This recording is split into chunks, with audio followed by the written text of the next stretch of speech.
चलिए, तो हम स्टार्ट करते हैं। पहले हम गेट प्रिपरेशन स्ट्रेटजी के बारे में बात करते हैं। देखिए, आपको तैयारी करना कैसे है, 3-4 कुछ हम पॉइंट बताने वाले हैं आपको, जिन पे आप लोगों को फोकस करना है। अच्छे से सुनिएगा। अगर आपको बीच में कुछ डाउट होता है या कुछ पूछना हो, तो आप हैंड रेज़ कर सकते हैं या डायरेक्टली भी अनम्यूट करके पूछ सकते हैं।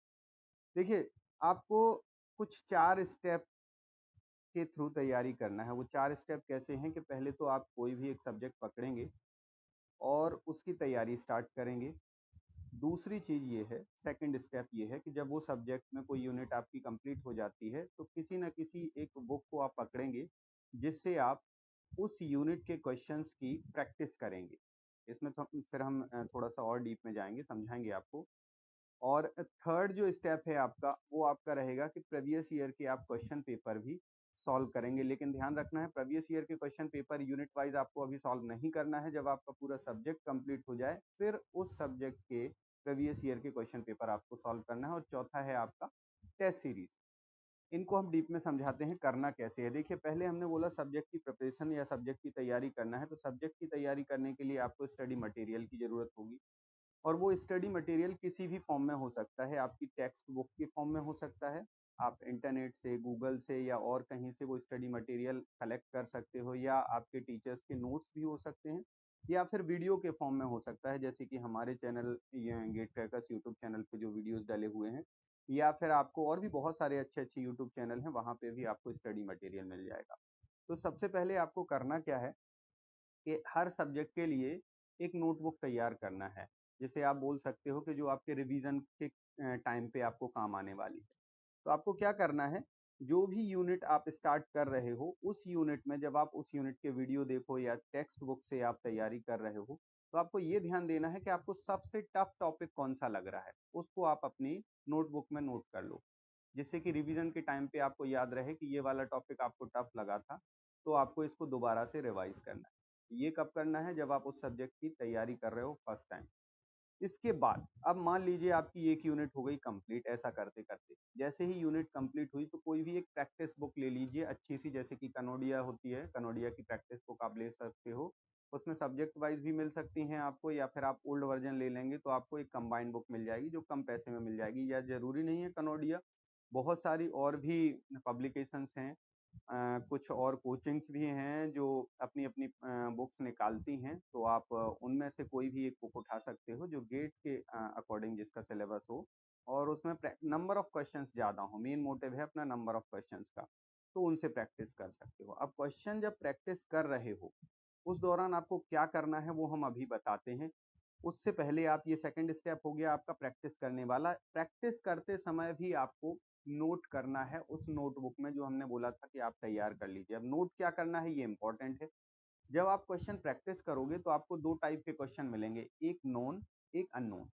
नोन अननोन कैसे, एक वो क्वेश्चन होंगे जो आपने वो टॉपिक ऑलरेडी पढ़ रखा होगा, लेकिन आपसे क्वेश्चन नहीं बन रहा है। दैट मीन्स कि आपने पढ़ तो रखा है, कहीं ना कहीं कोई कॉन्सेप्ट आप भूल चुके हो, तो उसको आप नोट कर लीजिए कि ये वाला टॉपिक मैंने तैयार तो किया था, लेकिन मैं भूल गया था। इसका मतलब एग्जाम के टाइम पे भी मैं भूल सकता हूँ, तो मुझे रिवाइज करना है। पहली चीज नोटबुक में नोट कर लीजिए, और तुरंत जाके उस टॉपिक को आप रिवाइज कर लीजिए, तो वो क्वेश्चन आपके बन जाएगा। एक रहेगा, आपको ऐसा क्वेश्चन मिलेगा जो अननोन होगा। अननोन मतलब वो टॉपिक आपसे अछूता रह गया, आपने उस टॉपिक की तैयारी किसी कारण से नहीं कर पाई है। तो दैट मीन्स वो टॉपिक आप नोट जरूर कर लीजिए, उसको भी नोटबुक में नोट कर लीजिए, लेकिन तुरंत जाके उस टॉपिक को फिर से, जहां से आप टेक्स्ट बुक या वीडियो से तैयारी कर रहे हैं, सर्च कीजिए और उस नए टॉपिक को आप तैयार कीजिए। इसका मतलब है कि आपने वो टॉपिक किसी कारणवश छोड़ दिया था, तो उसको तैयार कर लीजिए, नोटबुक में नोट कर लीजिए। इसके बाद जब ये सब्जेक्ट आपका कंप्लीट हो गया, एक पूरा का पूरा सब्जेक्ट, तो आप उस सब्जेक्ट के प्रीवियस ईयर का क्वेश्चन पेपर उठा सकते हैं। प्रीवियस ईयर के 8-10 साल के क्वेश्चन पेपर उठा लीजिए। प्रीवियस ईयर के क्वेश्चन पेपर को जब आप उठाएंगे, तो उसमें भी ठीक उसी प्रकार के दो टाइप के क्वेश्चन मिलेंगे। एक जो आप वो आपने टॉपिक पढ़ा हुआ है फिर भी नहीं बन रहे हैं, तो उस टॉपिक को आप नोट कर लीजिए अपनी नोटबुक में कि ये टॉपिक हमने पढ़ा था, लेकिन कहीं ना कहीं कॉन्सेप्ट भूल रहे थे। दैट मीन्स एग्जाम के टाइम पे इसको रिवाइज करना है। एक कुछ ऐसे क्वेश्चन भी मिलेंगे जो टॉपिक अभी भी आपने नहीं तैयार किया था, तो उसको भी नोट कर लीजिए और तुरंत जाके उस टॉपिक को आप तैयार कर लीजिए। तो इस तरीके से आपको प्रीवियस ईयर के क्वेश्चन पेपर तैयार करना है। इसके बाद आप पहुंच जाइए तुरंत के तुरंत किस पे, टेस्ट सीरीज पे। टेस्ट सीरीज में अक्सर होता क्या है कि जो भी टेस्ट सीरीज ज्वाइन करें, ऑनलाइन टेस्ट सीरीज ज्वाइन करेंगे, किसी न किसी कोचिंग इंस्टीट्यूट की ज्वाइन करेंगे, कुछ फ्री टेस्ट सीरीज मिल जाए तो और अच्छा है। तो आप जो भी टेस्ट सीरीज ज्वाइन करेंगे तो नॉर्मल सी बात है, टेस्ट सीरीज जो है वो थोड़ी सी टफ बनाई जाती है। जो भी कोचिंग इंस्टीट्यूट होती हैं वो कोशिश करते हैं कि गेट के एग्जाम से थोड़ा सा टफ टेस्ट सीरीज बनाए। तो होता क्या है कि पता चला आपने 100 मार्क्स का टेस्ट दिया टेस्ट सीरीज में और आपके मार्क्स 20 या 15 आ रहे हैं, तो वहां पे आपको टेंशन लेने की आवश्यकता नहीं है। आप मार्क्स के ऊपर मत जाइए, आपको एनालिसिस करना है उस टेस्ट पेपर का। एनालिसिस भी कैसा करना है, नॉर्मली लोग करते क्या है कि जो क्वेश्चन उन पे बन गए हैं वो देखते हैं, मार्क्स देखते हैं कितने मार्क्स आए हैं और रैंक देखते हैं और फिर से दोबारा दूसरा टेस्ट दे लेते हैं। ऐसा नहीं करना। अगर 100 में से आप पे 20 क्वेश्चन आपके सही हैं तो वो 20 सही हैं, वो तो ठीक है। इसके अलावा जो 80 मार्क्स का नहीं बना, आपको एनालिसिस उन पे करना है कि वो क्यों नहीं बना। क्या वो टॉपिक आपने तैयार नहीं किया था, अगेन उसको तैयार कीजिए। क्या वो तैयार किया था, कोई कॉन्सेप्ट भूल गए हैं तो उसको फिर से तैयार कीजिए। दैट मीन्स कि टेस्ट सीरीज का मोटिव ये बिल्कुल नहीं होना चाहिए कि उस टेस्ट में आपके मार्क्स कितने आ रहे हैं, क्योंकि टेस्ट सीरीज आपका फाइनल रिजल्ट नहीं है। टेस्ट सीरीज है क्या एक्चुअली, टेस्ट सीरीज एक मौका है जो कि आपको फाइनल रिजल्ट को इम्प्रूव करने में काम आने वाला है। तो टेस्ट सीरीज में जो गलती लोग करते हैं वो आपको नहीं करना है। आपको करना क्या है कि जो क्वेश्चन आप पे नहीं बने उनको आपको दोबारा से तैयार करना है। दैट मीन्स अगर आपके ज्यादा क्वेश्चन नहीं बन रहे हैं तो आपको ज्यादा अपॉर्चुनिटी है सीखने की टेस्ट सीरीज में। तो आप ध्यान दें कि टेस्ट सीरीज में कभी भी उन क्वेश्चंस पे फोकस ना करें जो आप पे बन गए। जो बन गए वो तो बन ही गए ना, जो नहीं बने हैं उनको तैयार करना है आपको अच्छे से दोबारा से, और अगेन उनको नोटबुक में नोट भी करना है। ये चीज हो गई। इसके बाद लास्ट जो स्टेज होगी, ये 4 स्टेज तो हो गई तैयारी की। एग्जाम के टाइम पे आपको, रिवीजन के टाइम पे अब वही नोटबुक उठाना है जिस नोटबुक में आपने ये नोट्स बनाए थे। जैसे एक सब्जेक्ट का बता दिया, ऐसे ही सारे सब्जेक्ट का आपको करना है। और फिर उस नोटबुक को उठा के आपको वो टॉपिक रिवाइज करना है जिनमें आपने गलतियां की थी। एक बार तो मोटा मोटा आप पूरा रिवाइज करते ही हो, लेकिन विशेष आपको फोकस करना है उन टॉपिक्स पे जिनमें हम गलतियां कर रहे थे। ये हो गया यहाँ तक। एनालिसिस में विशेष ध्यान रखना टेस्ट सीरीज में कि उन क्वेश्चंस को एनालाइज करना है जो क्वेश्चंस हमसे गलत हो रहे हैं। अब हम बात करते हैं कि जब हम एग्जाम में जाएंगे, एग्जाम पेपर देने जाएंगे, तो वहां पे आपको, अच्छा यहाँ देखना, ध्यान देना, टाइम और एक्यूरेसी की बात आती है किसी भी पेपर में। तो गेट, पर्टिकुलर गेट एग्जाम की अगर आप बात करें तो टाइम बहुत रहता है। टाइम की टेंशन नहीं लेना है, एक्यूरेसी पे फोकस ज्यादा करना है। जबकि आप इंजीनियरिंग सर्विसेज की बात करेंगे तो वहां पे टाइम कम रहता है और वहाँ क्वेश्चन ऐसे आते हैं कि आप क्वेश्चन देखोगे, अगर बन रहा है तो टिक कर दोगे, नहीं बन रहा है तो छोड़ते जाना है। इजी नहीं आते हैं, लेकिन आपने पढ़ा होगा तो कम टाइम में सॉल्व हो जाएगा इंजीनियरिंग सर्विस में, क्योंकि वहाँ टाइम कम रहता है, नंबर ऑफ क्वेश्चन ज्यादा रहते हैं। गेट में जो क्वेश्चन आते हैं वो डीप क्वेश्चन आते हैं, लॉजिकल क्वेश्चन आते हैं, जिसमें आपको डीप थिंकिंग की आवश्यकता होती है, थोड़ा कैलकुलेशन करना पड़ सकता है। तो उसमें टाइम ज्यादा है, आपके पास है टाइम, पर्याप्त टाइम रहता है। करीब 65 क्वेश्चंस में आपके पास 3 घंटे रहते हैं, तो काफी टाइम रहता है। तो टाइम की प्रॉब्लम नहीं है, एक्यूरेसी पे फोकस करना है। लेकिन आप फंस कहाँ सकते हो ये हम आपको बता देते हैं। गेट के एग्जाम में एक दो क्वेश्चन ऐसे आते हैं जो स्टूडेंट्स को क्या होता है कि वो सॉल्व करना स्टार्ट करता है और उसे लगता है वो सॉल्व कर लेगा, लेकिन वो लंबा खिंच जाता है क्वेश्चन, 5 मिनट, 10 मिनट, 15 मिनट हो जाते हैं और उसे लगता है कि अब ये थोड़ा और लेंदी कैलकुलेशन है लेकिन रिजल्ट इसका आ ही जाएगा। ऐसे क्वेश्चन में आप लोग बिल्कुल ना फंसें। अगर कोई क्वेश्चन आपका 1 नंबर का क्वेश्चन है, वो दो ढाई मिनट से ज्यादा ले रहा है, तो उसको आप टिक कर दीजिए, मार्क कर दीजिए और छोड़ दीजिए। बाद में टाइम बचा तो दोबारा उस पर आ जाइएगा, लेकिन आपको टाइम वेस्ट नहीं करना है। सिमिलरली 2 नंबर का क्वेश्चन है तो आप 3.5, 4, मैक्स टू मैक्स 5 मिनट दे दीजिए अगर आपको लग रहा है, और वो भी एक दो क्वेश्चन में, हर एक क्वेश्चन में 5-5 मिनट भी नहीं देना है। ये ध्यान रखना कि ऐसे किसी क्वेश्चन में ना फंसें तो वो एक क्वेश्चन आपका इतना ज्यादा टाइम ले जाए, फिर भले ही उसका आंसर ही क्यों ना आ जाए, लेकिन उसके बदले में आपके 4-5 क्वेश्चन ना चले जाएं। तो ये, इस चीज से आपको बचना है।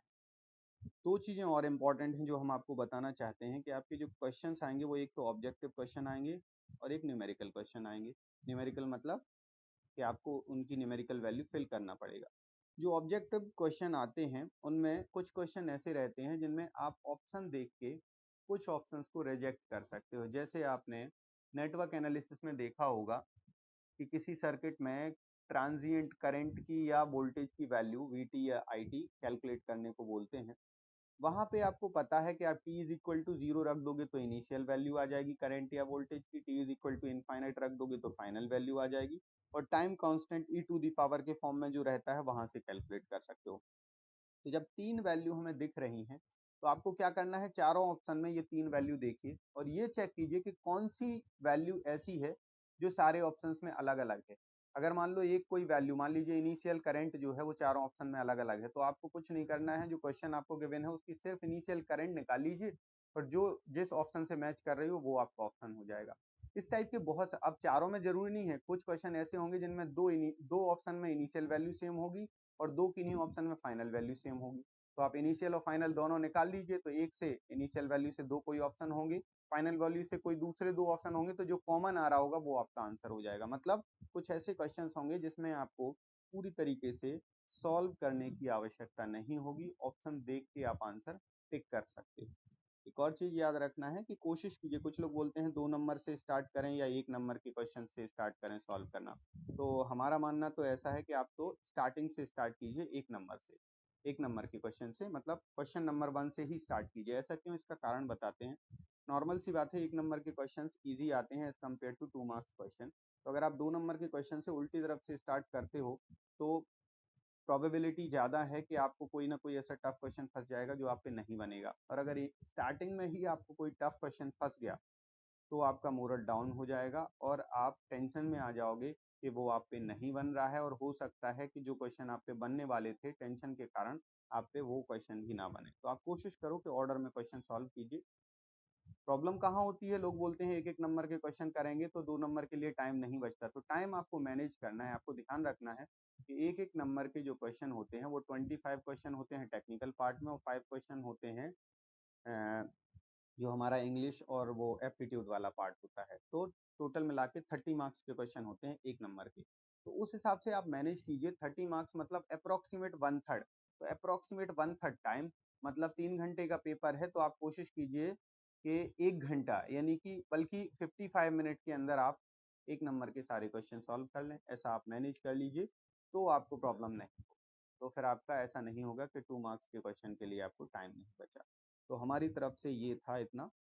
अब आप लोग चाहें, अच्छा ये और हम थोड़ा सा बता दें आपको कि गेट के एग्ज़ाम के लिए अभी आपके पास टाइम बहुत है, तो आप लोग अगर चाहें तो बहुत अच्छे से स्ट्रेटजी बना सकते हैं। कुछ लोग बोलते हैं कि कौन से सब्जेक्ट से स्टार्ट करें, तो ऐसा वैसे कोई पर्टिकुलर ऑर्डर की आवश्यकता है नहीं, लेकिन मैं चाहूँगा कि जो आपको जो सब्जेक्ट आपको थोड़ा सा टफ लगता हो उसको आप पहले स्टार्ट कर दीजिए अभी तैयारी करने में, क्योंकि लास्ट टाइम में अगर आप टफ सब्जेक्ट उठाओगे तो आपके पास जब टाइम कम रहेगा तो उसका पढ़ने में इंटरेस्ट नहीं आएगा आपको, तो वो सब्जेक्ट आपका कवर नहीं हो पाएगा। तो अभी प्रॉपर टाइम है, तो आप कोशिश कीजिए कि टफ सब्जेक्ट को पहले उठाएं और फिर ऑर्डर चेंज करते जाएं। और अगर किसी को ऐसा नहीं करना है तो गेट क्रैकर्स चैनल पे जाइए, हमने प्लेलिस्ट बना के रखी हुई है सारे सब्जेक्ट्स की, तो वो जिस ऑर्डर में प्लेलिस्ट बनी हुई है वो ऑर्डर, एक पर्टिकुलर ऑर्डर ही हमने कुछ सोच विचार करके बनाया है, तो आप उस ऑर्डर में भी स्टार्ट कर सकते हो। कुछ चीज़ें आपको ध्यान रखना है, कुछ चीज़ें कैसे ध्यान रखना है,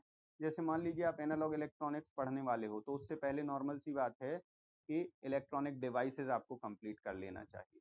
ऐसा नहीं कि उल्टा ऑर्डर कर दो, तो एनालॉग इलेक्ट्रॉनिक्स में जो कॉन्सेप्ट हैं वो डिवाइसेस के कॉन्सेप्ट लगेंगे, तो पहले डिवाइसेस को कंप्लीट कीजिए फिर एनालॉग इलेक्ट्रॉनिक्स को कंप्लीट कीजिए, है ना। तो इस तरीके से आपको करना है। तो ऑर्डर देखना है तो गेट क्रैकर्स यूट्यूब चैनल पे जाइए, वहाँ पे प्लेलिस्ट ऑर्डर में ही दी हुई है, उनमें जाके आप कर सकते हो।